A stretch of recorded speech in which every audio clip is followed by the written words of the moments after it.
I hate bugs. Like, I really hate them with a violent passion. They're small, indifferent to me with their little bitey faces and their stinging asses. And some cultures eat them as a source of protein. And as someone perpetually in search of them gains, you'd think that I'd embrace that. But nope, fuck that noise. I ain't eating the bugs. Why, Thagomizer? Why do we need to know all of that? Well, because the focus of this episode is, well, it's bugs, specifically ants. Nature's little cleaning crew, and also skeleton animators. The Bone Snatcher is a 2003 horror film that stars Scott Bairstow and Rachel Shelley. Oh, you don't know who Scott Bairstow is? Well, that's because he gave up acting in 2006, so my guess is the bugs traumatized him. And I get it, Scott.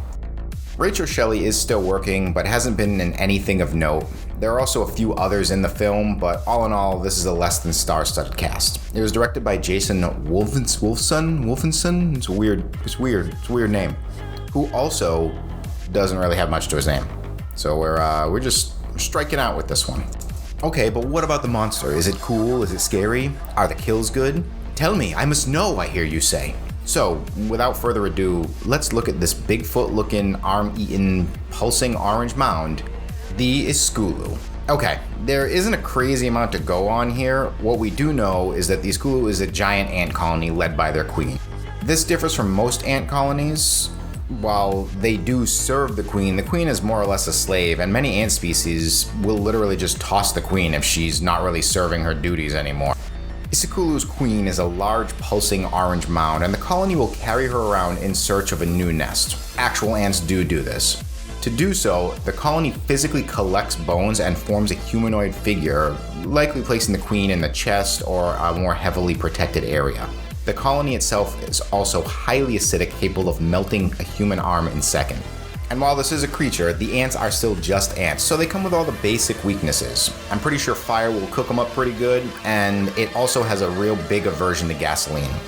If the mass is struck, the colony will collapse and lose its form, becoming what looks like a goo, and most of this I think is really just because the CG looks bad. It's probably supposed to look like a colony of ants. While in the humanoid bone-collected form, the creature has all the trappings of a bipedal creature. It can run, crawl, it has claws, it can claw at you, it does that kind of thing.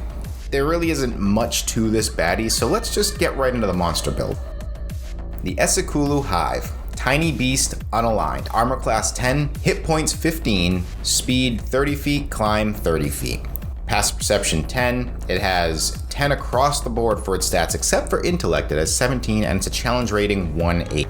The creature itself is pretty squishy, but its traits are what make it special. Our first trait, Bone Snatcher. When the Esikhulu Hive attaches to a corpse of a creature, humanoid or beast only, the Esikhulu Hive gains all the melee and movement abilities of the creature as well as the creature's stat block.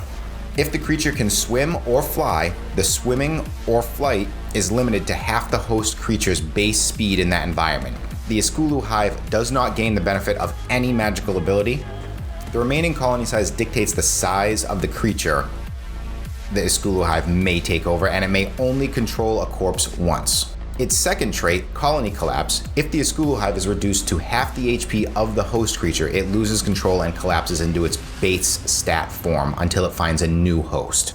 And lastly, we have colony size. The colony size dictates the challenge rating of the host creature in a Esikhulu Hive may control. The DM may determine the size at the start or roll a 1d6 for its size. Tiny is a challenge rating less than 1, small is a challenge rating of 1, medium is a challenge rating of 2, large is challenge rating 3 to 4, huge is challenge rating 5 to 6, and gargantuan is challenge rating 7 to 8.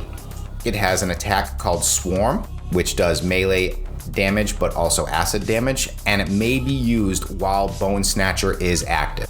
And lastly, the other action is Animate Bone. The Esikhulu Hive uses its turn to find and attach to a dead creature within 10 feet. In doing so, it takes the effect of Bone Snatcher.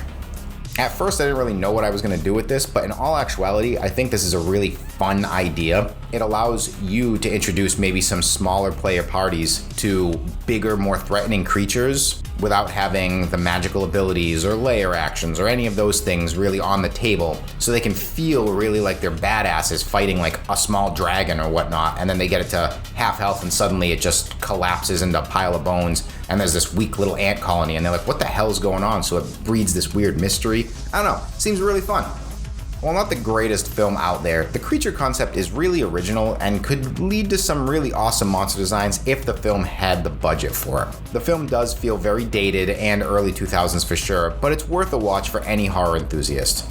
It's free on YouTube, but it does have some of the gore edited out, so either way, I'm gonna go spray ant repellent around my house and stock up on some gasoline, just in case.